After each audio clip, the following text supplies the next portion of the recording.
ìṣọ̀lá ọlọ́run ò ní jẹ́ kó kánjú kú. Oladele orí mi àbọ̀ rí mo fọ́lọ́ ń sọ mo lórí ire lẹ́yìn ìṣọ̀lá ní púpọ̀ léèyàn. Ìṣọ̀lá ọ̀ṣọ́dún ní ọdún ṣètò ẹ̀mí tọmọtọmọ tàbí ní fúbalẹ̀ wọ̀rọ̀. Kórí jẹ́ kó pẹ́ bí wọ́n ti pẹ́ láyé. Gbogbo ẹni ó bá ní òkú aṣáájú ẹ̀kọ́. Bí ẹkún kan èé wọn kò kọ̀ wọ́n ní labalábá wọn fi dárí wọ gbọ́dọ̀. Ìṣọ̀lá ooo! Ìṣọ̀lá ooo!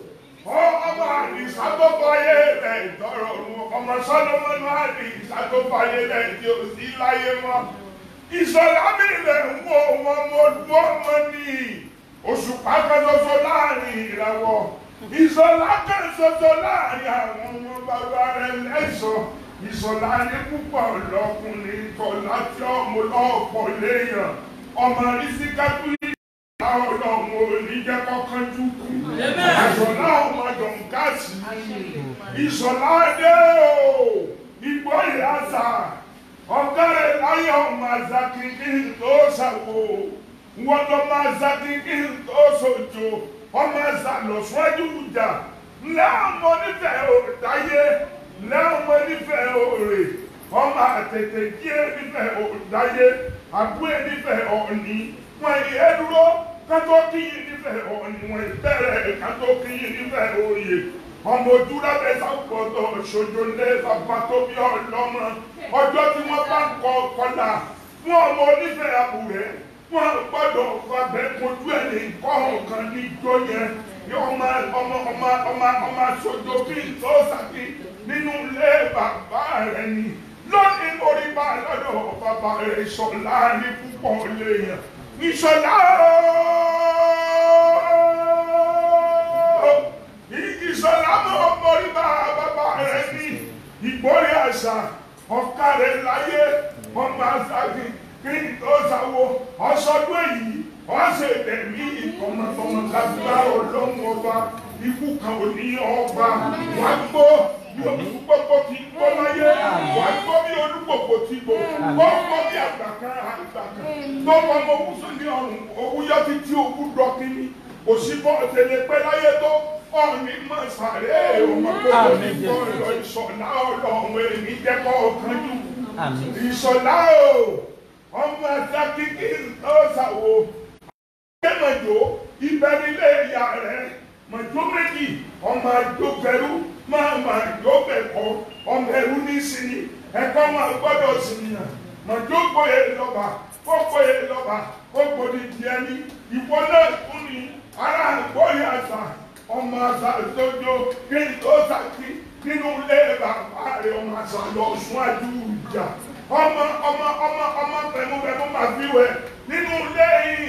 Ẹ̀yin náà ni ọmọ mẹ̀kún máa fi wẹ̀. Ìwọ ni ọmọ ọdún méjì máa lànà. Wọ́n ní kẹ́ ẹ mọ́ lànà. Ẹlẹ́ẹ̀fẹ́ lànà. Ẹ lànà títí ńlẹ́bí lọ́dẹ ìjẹ̀. Yọmọ ọdún méjì máa lànà. Ó lànà títí ó fi dé ìjẹ̀ kú òdèdè bàbá tó bí ọlọ́mọ. Ìwọ lọmọ ọdún méjì máa lànà. Ọ̀ṣọ́kù máa jọ ọ̀bọ̀. Ọ̀ṣọ́kù máa fi jọ ọ̀bọ̀ dáná. Ọ̀sán ò máa jẹ́ orí àdì lókun àpò ìta bá pélé pé rẹ̀. Mọ̀ pé ọjọ́ rántí orin tí ọkọ̀ lé bàbá rẹ̀ jẹ́ bá ń kọrin. Wọ́n ní ẹni àjọba àdádé o. Àní àjọba àdádé o. Ẹni fẹ́ máa ní ìkórè. Ẹni sẹ́ ẹlẹ́yà. Àjọba. Adádé o, ẹni fọ́mọ ní ìgbórè, ẹni sẹ́lẹ̀yà. Àjọba adádé o, ẹni fọ́mọ ní ìgbórè, ẹni sẹ́lẹ̀yà. Àjọba adádé o, fọ́mọ ní ìgbórè, ẹni sẹ́lẹ̀yà. Àjọba adádé o, èèyàn fọkàn ní ìgbórè.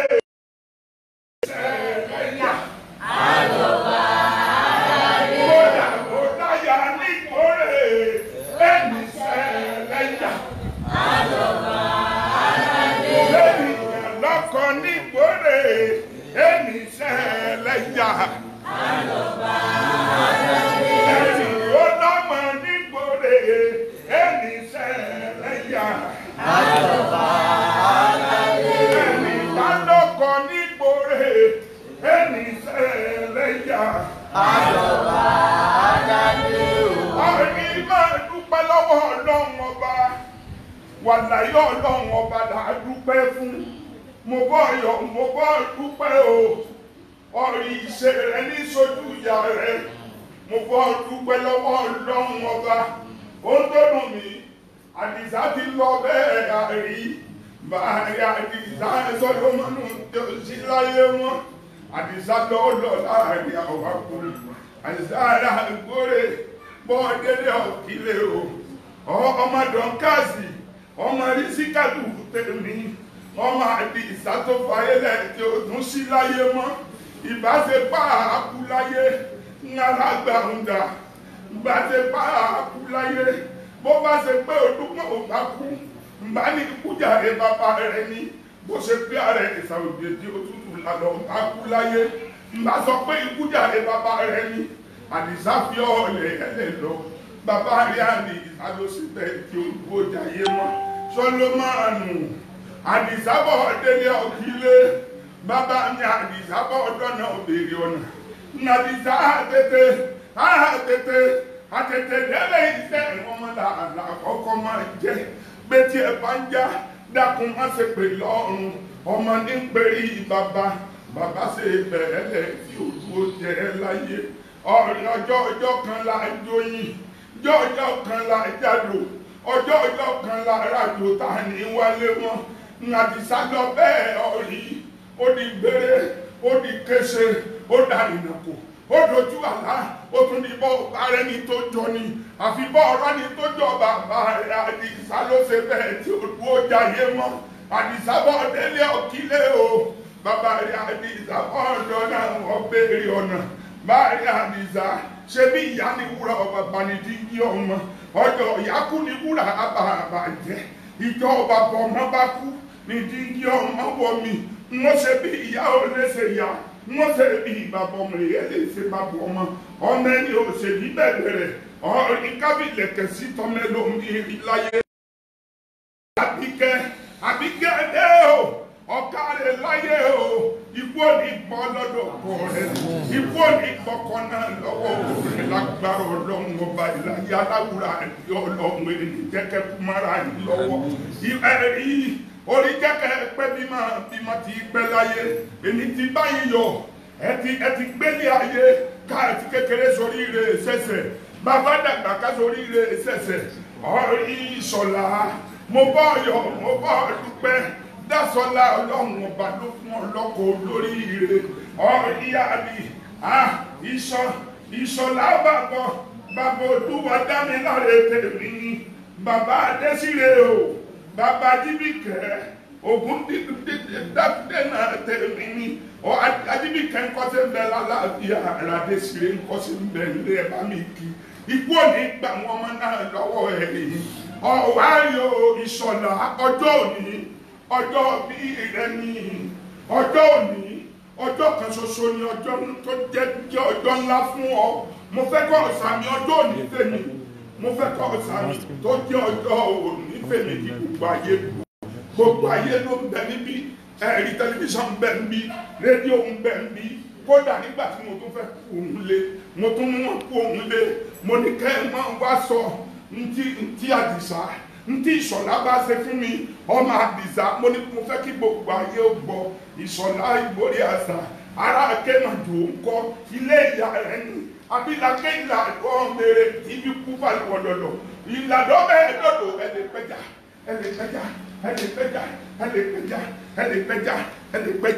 ìlàdọ́ bẹ́ẹ̀ dọ̀dọ̀ àpàrọ̀ ìgàgá nínú omi lẹ̀ gbọ́dọ̀ padàkẹ́ méjì ìlàdọ́ mèrè ibi kú balùwọ̀dọ̀dọ̀. Ọmọ kámẹ́ẹ̀dínlógún ọmọ èrè mẹ́fà ọ̀gànjọ́ lèrè ẹ̀rìn lápá àlẹ́lọ kákó ni lọ́mọ jẹ́ ọmọ okùn kanagbanagbà lé ọmọ okùn kanagbanagbà tó fojú ọ̀hún san wá sí ayé abilake ìlàdó ọmọ èrè mẹ́fà abilake ará Akémọ̀jó ọmọ Akéméjì ọmọ Àjòméjì ilé Rísíkátù ìyá rẹ̀ ni ilé Dọ̀kásì ìyá rẹ̀ ni abilake ìlànà ọ̀nẹ́rẹ̀ mẹ́fà ìwọ̀lake ará Akémọ̀jó Akéméjì ọmọ Àjòméjì ọmọ Àjòbẹ̀rù máa ma Àjòbẹ̀kọ ẹrú ní sinmi ẹ̀kọ́ máa gbọ́dọ̀ sinìyàn ọ̀rẹ́ abilake ìlànà ọ̀mẹ́ máa gbé ará Akémọ̀jó sọ̀lá ará Akémọ̀jó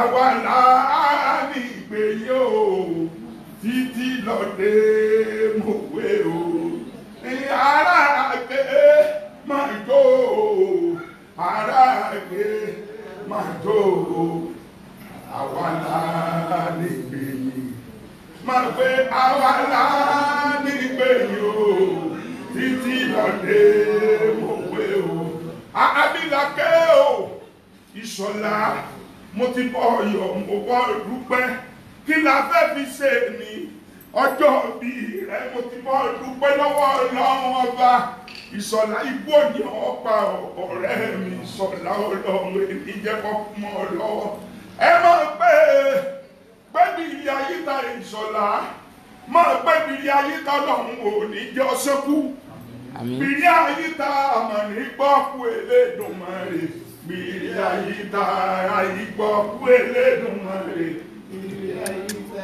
àyígbọ́ kú Elédùmarè àyígbọ́ kú Elédùmarè bìrì àyíta.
Papa.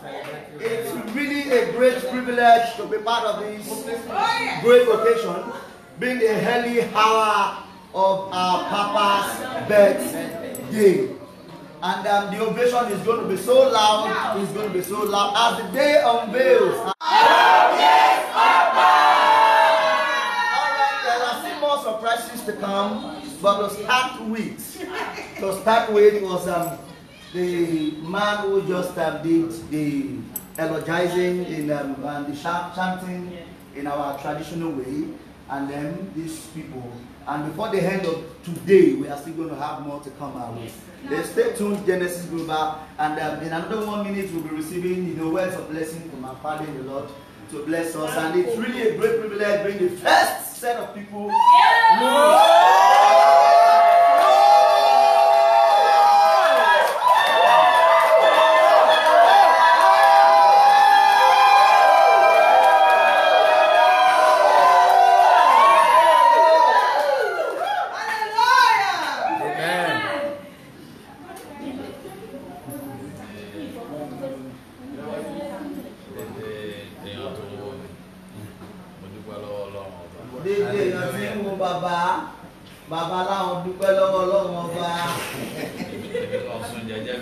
Bàbá kan sùn jẹ́jẹ́ wọn ní. Bí mo ṣe mọ̀ pé gbogbo ara tó wà. Níṣẹ́ ni bàbá ò mọ̀ pé àrùn pọ̀ tó tó yìí. So dédé yín gbọ́ mi ní ayé. Mo dúpẹ́ torí pé Ọlọ́run fa àwọn ọmọ rere kẹ́ mi. Ọlọ́run dẹ̀ fi ìyàwó dáadáa fún mi.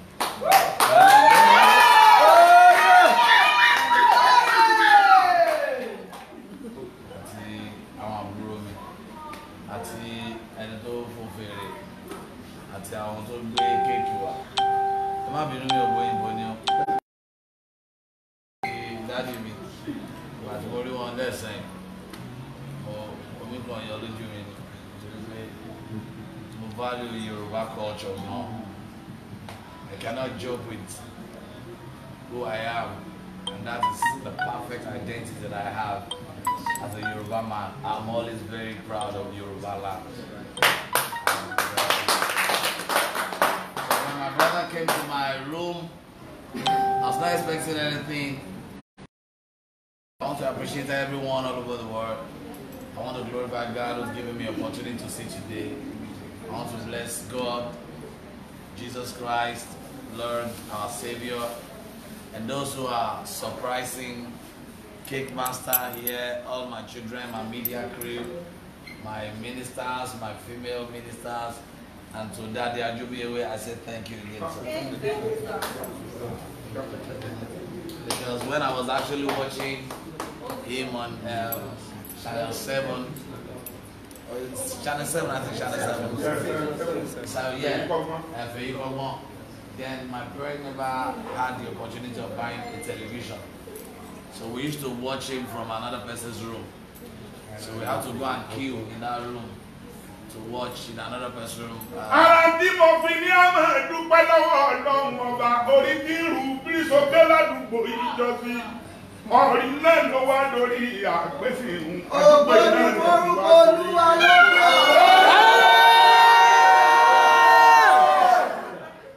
So I want to just say thank you again to my only brother. You know, our father left us 3 years ago. And he's so much like my dad, the stature. I have the stature of my dad. He's got the color of my dad, the lifestyle of my dad. My dad happens to be a very principled person. He taught me the way of the Lord. He taught me how to pray. And to the glory of God, my brother that came into my room, I think he must have known me before now. Yeah, so you can see my room that no altar, no. I never knew you guys were coming. And everybody believe you want to go to a celestial person house. There's one altar you will see. So the glory of God, I believe without the biggest altar is in your heart. Yeah. The biggest altar is in your heart. And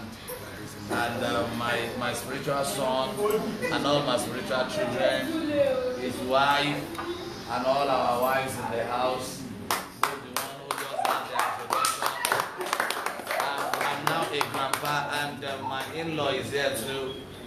I mean, being sent down by his wife from London. He's a very shy person. He's a Muslim. In our family, we have Muslims, we have Christians, and that's why I've never been preaching segregation. I preach love, and I preach Jesus Christ.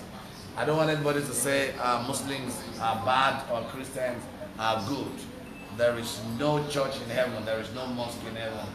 And God is love. If you really want to be a good preacher, teach people how to love people. I mean, when they came in, I was stupendously stupefied.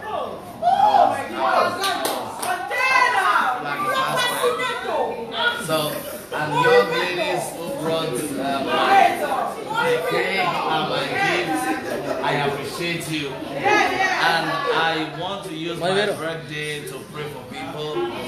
I appreciate my son here. I mean, other ones in school. You better don't count my children because they are countless. Yes, sir. I am now a grandpa. Yes. I have spiritual children all over the world. Yes. And the whole of Ijamido Motherless Orphanage Home. That orphanage home, there are over 200 there. Yes. And that orphanage home, all of them bears Ogundipe. Those are the children people threw away, people dropped around the toilet and all that. And to the glory of God, they have Ogundipe in their name. So when you call them, they call their name, they call Ilobi. And that motherless baby home have over 250 children. Yes. And this house, I live with lots of people. And this house is just three-bedroom house. See, I want to tell you life is about now. What can you do to add value to your generation now? What can you do to be salt into somebody's life now? What can you do to transform people around you now? What can you do to make someone laugh now? You see, procrastinating that you're going to make somebody happy tomorrow, you never can tell what's going to happen in the next few minutes. And that was why I started from Eba. And I like this song.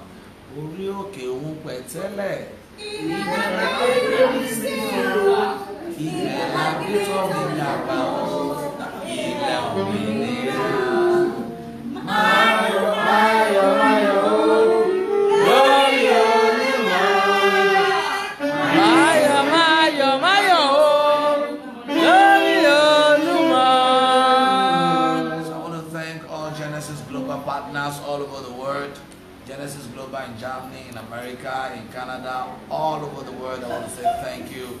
I want to say thank you to all pushers of my destiny, because I don't really have haters. I have pushers of my destiny. I have announcers of my glory. I want to say thank you to everyone all over the world, those who are watching me right now.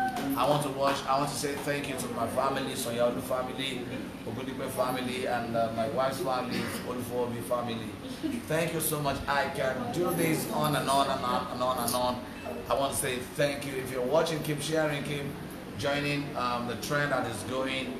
I just want to use this medium to pray for people, because if you believe it, you will experience it. Oh yeah. And that's why what I'm enjoying is mercy of God. You say what you are enjoying, whatever you are enjoying, if it comes from effort and struggle, it's no more mercy. Gbogbo taba ní láyé taba jẹ láyé tó bá ti wá tó nípa ìlàlà àti ogún àti ìlàlà ṣe kò sáànú ń bẹ mọ́. Kò sẹ́ni tó bímọ ẹni tó ráàánú gbà ló bímọ. Kò sẹ́ni tó mọ̀ ṣe ẹni tó ráàánú gbà ló mọ̀ ṣe. Kò sẹ́ni tó mọṣẹ́ ẹni tó ráàánú gbà ló mọṣẹ́. Kò sẹ́ni tó màdúrà gbà ẹni tó ráàánú gbà ló màdúrà gbà. Torí àìmọye èèyàn ló màdúrà gbà tí wọ́n gbà fún láyé, tí wọ́n tún gbà fún láàrin ẹgbẹ́, tí wọ́n tún gbà fún láàrin ọgbà, tó wá dẹni tí wọ́n gbé igbá lé lọ́wọ́ tán ní kó máa sunkún sí. Ṣùgbọ́n tí Ọlọ́run bá gbà fún ẹ, á gba ìgbà lọ́wọ́ ẹ, á fún ẹ ní ìgbà tó máa fi lo ìgbà tí tó máa fi dàgbà, tí àwọn ènìyàn tí wọ́n fẹ́ gbá ẹ mọ́lẹ̀ tí wọ́n fi máa gbà fọ́lọ́run láyé ẹ. So I want to say thank you, because I'm so happy because this is my birthday, best birthday ever. Because for the glory of God, my children, my spiritual children, my friend, my wife, my children has been able to do this, and I know some people are still doing more. Thank you so much. Thank you so much. I just have a few words to pass to this generation. If you want to support me, some of you want to buy me stuff, don't buy me anything, don't give me money. There is a community school I'm trying to complete at the back of our church.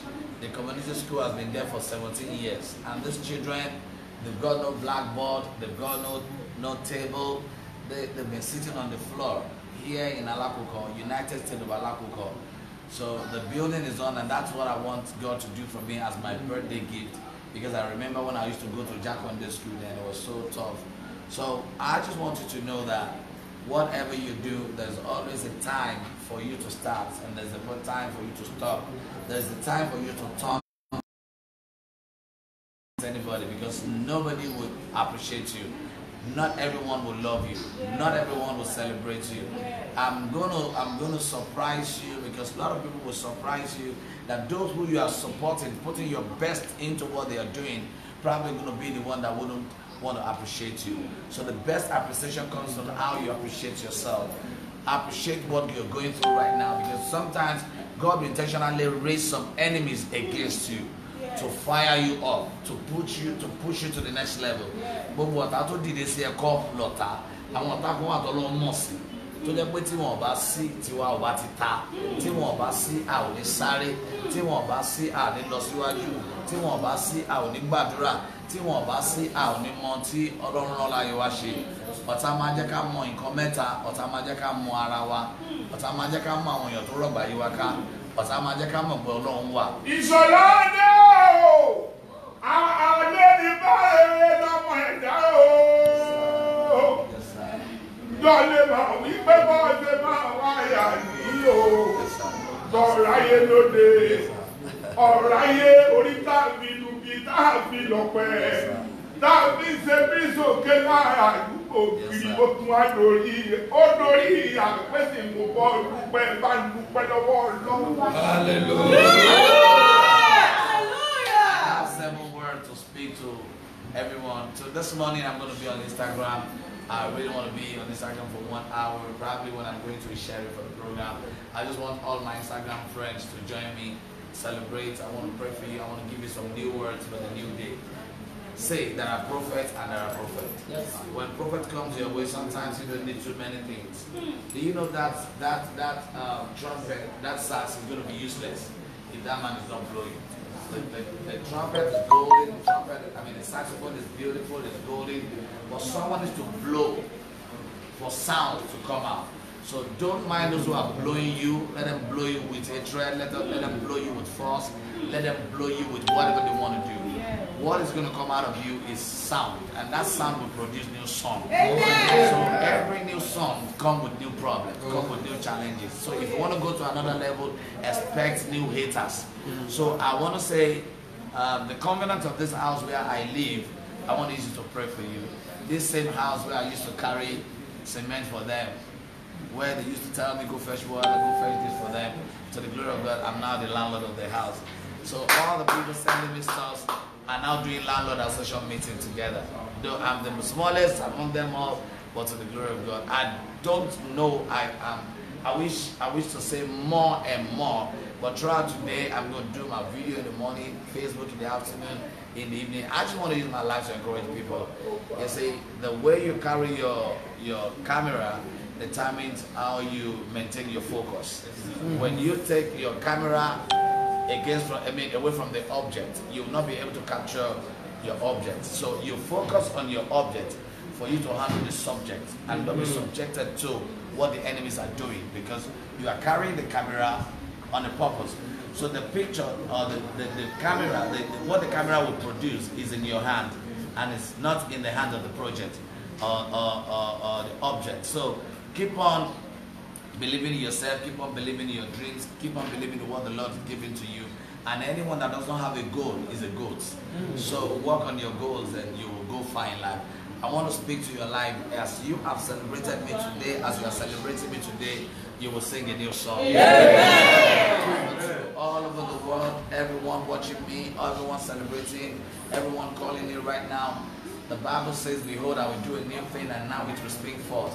New things that will wow your enemies. The Lord will do it in your life. Number 3, àánú láì làágùn, àánú láì struggle, àánú torí mo gbàgbọ́ pé iṣẹ́ kọ́ lówó, àánú láì lálàṣì, Olúwa kó yọ̀ǹda ẹ̀. Mo pa láṣẹ ní orúkọ Jésù. Èmi ò ní kò sógun fáwọn tó gbàgbọ́ ní ogun. Èmi kò ní kò sí agbára òkùnkùn fáwọn tó gbàgbọ́ nú ẹ̀. Àwọn tó gbàgbọ́ ní kọ́ máa lọ ilé oníṣègùn mi ò ní kò sí bẹ́ẹ̀. Ṣùgbọ́n nǹkan tí mi gbàgbọ́ lé mi gbàgbọ́. Mo dẹ̀ sọ fọ́lọ́run pé ọjọ́ tí bá ti fi nǹkan kún mi kó padà lẹ́yìn mi. Torí mọ̀ bọ́ náà wọn làwọn Muslim lọ́sùmọ̀ sí Allah. Tó bá dé level kan Allah wà ní Hasbunallahu wa ni'mal wakeel. Ni'mal Allah wa ni'mal nasir. So some pastors are just, I don't know about you, I don't care. Like, oh, why will the pastor say Islamic word? That's the problem of this country, and that's the problem of the world. If we preach love, Muslims and Christians will eat together. If we are not naive, I'm sorry, if we're not suffering from HIV, having insufficient vision, the president of the country is a Muslim, the vice president is a Christian. Are you blaming God for building it that way? I pray Nigeria will favor us. I pray for young folks here. God has done the one, God has been so good to my family and has been able to turn my mess to my message. When God should use your mess and turn it to your message, you become a message to the world, and all those who are messing you up will become your messengers. All those who are mocking you will start working for you. Number 6, January to December, it shall be good news.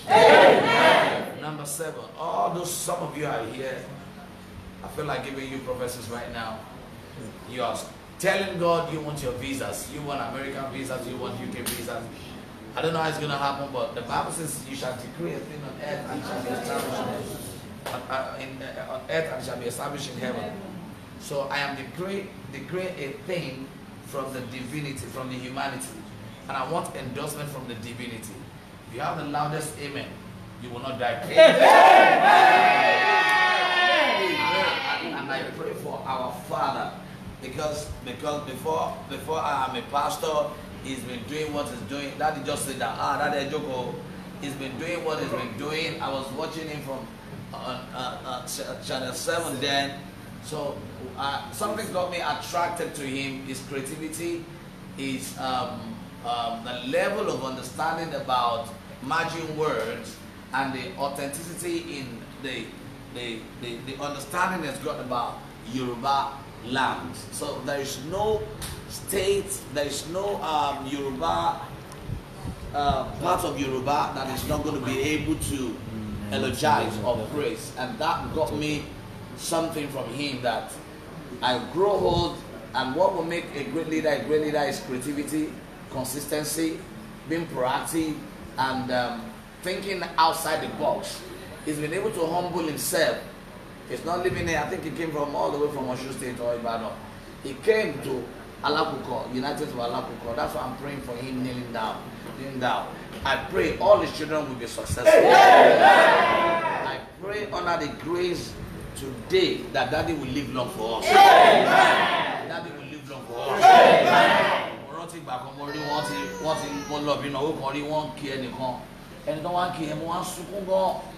Mo wá bèrè kí sọ lè ké mi náà báyìí láyé mi. Mo wá sunkún gan, mo dẹ̀ ti di pásítọ̀ máa gbé èmi ń gbàdúrà fáwọn èèyàn ṣùgbọ́n àṣẹ tó bá pass class o lè bọ́ sí next level. So ọ̀rọ̀ ọjọ́ yẹn wá padà ṣẹ. Ọlọ́run má jẹ́ kó mọ ìtìjú láyé wọn. Gbogbo ẹ̀yàn ọmọ tẹ̀ ṣàmì ẹ̀ ò ní ṣẹrú ẹ̀. Òru la gbàdúrà yìí o. Bí ẹkún pẹ́ dalẹ́ kan ayọ̀ ọlọ́run. Òru fẹ́ gbéṣẹ́ fún àárọ̀. Àárọ̀ kì í gba permission kó tó yọ. Ilẹ̀ kì í gba permission kó tó ṣú. Bí iṣẹ́ bá dẹ̀, bí àárọ̀ bá gbaṣẹ́ látàárọ̀, tílẹ̀ bá ṣú kó tó ṣíwọ́, ẹ̀ ní ṣe ayé yín lásán. Everyone right now, whatever you are trusting God for that will make you happy, the Lord will release to you. Amen. Your head will not harbor evil. Amen. Now, I repeat, garment of honor will not be taken away from you. Garment of honor will not be taken away from you. Garment of honor will not be taken away from you. This moment, I've forgiven whoever has offended me. And if I've offended you too, I'm sorry. Just let it go. Thank you so much. Thank you, Daddy. Hallelujah.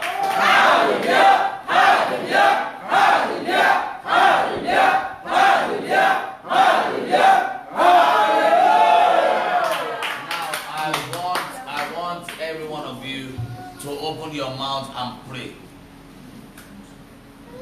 Oh Lord, let my story change the story of my family. Olúwa jẹ́ kí ìtàn ayé mi kó yí ìtàn ìdílé mi padà sí rere. I will pray for good. Olúwa jẹ́ kí ìtàn ayé mi kó yí ìtàn ìdílé mi padà sí rere. Let the story of my life change the story of my life for good.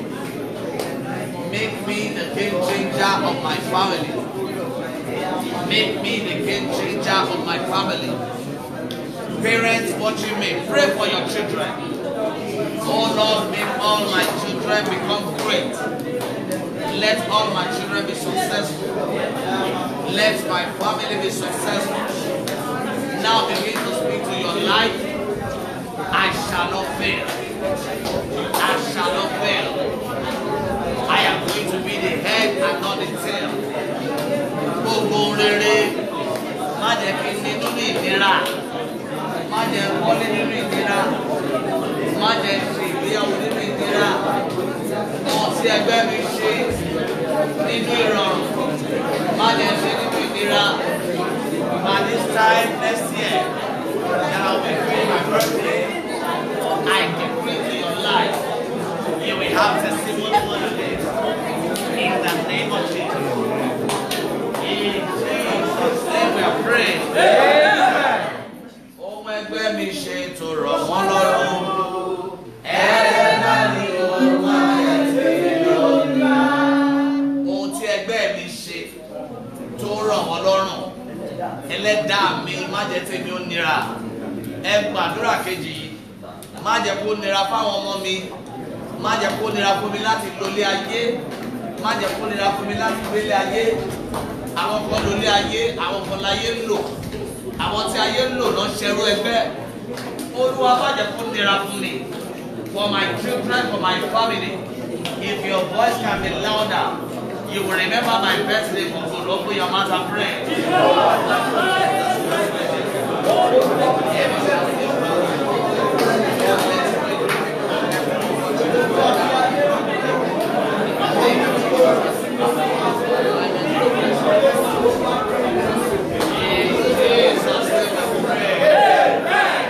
Finally, don't miss it. If you want to succeed in life, always enjoy the parts of the alignment.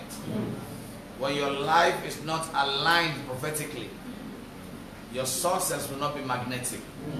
Because there's supposed to be prophetic collaboration towards the level of pressed down, shaking together, running over that men give to your bosom. I'll tell you, whatever you can see, you can become. If you see yourself that you play sax, Uncle Yomi only plays keyboard alone with some sound and is doing well, that means you don't need everybody in your life. You just need somebody. Oh, need a role here.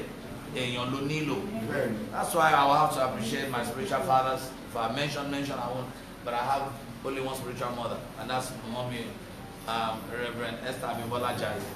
She's my spiritual mother. She's my biological mother. Everything.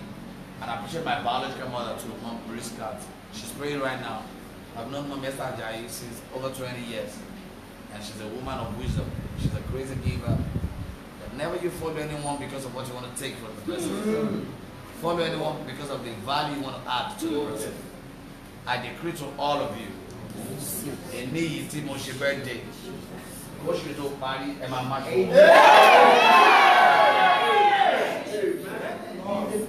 For my daughter-in-law, by next year, we picked that from a Muslim family. When my son wanted to marry, we picked from the Muslim family, and it was given a Muslim name. My own Muslim name was Wasil, but I still bear Wasil. Nobody can change it out. I am so happy.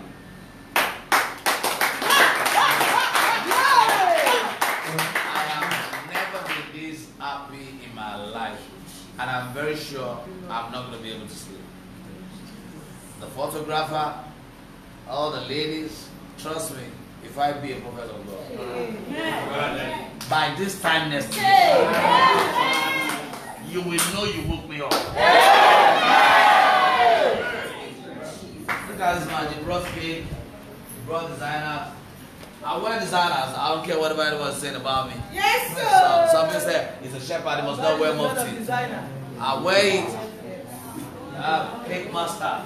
See what he has done. My jeans, and dollars. You know, I love American people too. I mean, 17 and 18 of April, I'm going to be in America. So, God bless Cake Master. This is the best cake producer in the world.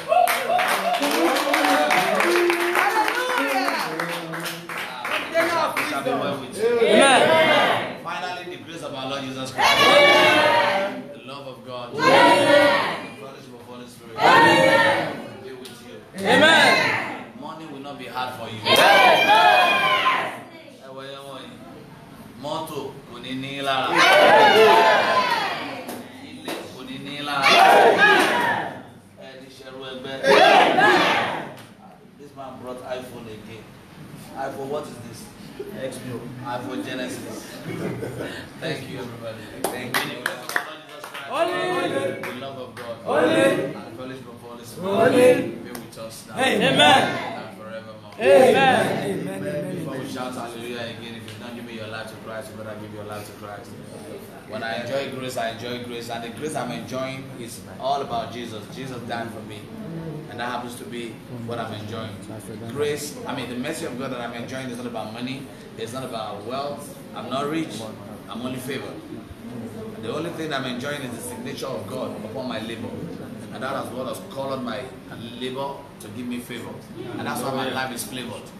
So Jesus died for me on the cross of Calvary. I will never stop preaching about Jesus Christ. So that's the mercy I received. I didn't pay no dime. He's been able to do that for me. So give your life to Christ. Follow Genesis Global. Ignore your distractors. Ignore your haters. Your haters are your helpers. I want to say this sincerely. Even if my haters are not ready to repent if they're attacking me, I'm telling them sorry. I'm sorry now. I'm sorry. Please, sir. Please, sir. Please, man. Please, man. Let us enjoy life. Life is beyond fighting ourselves. Yes. I don't have the strength to fight.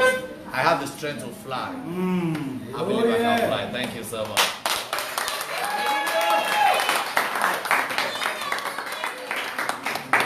Everybody help me appreciate mommy. Help me appreciate that.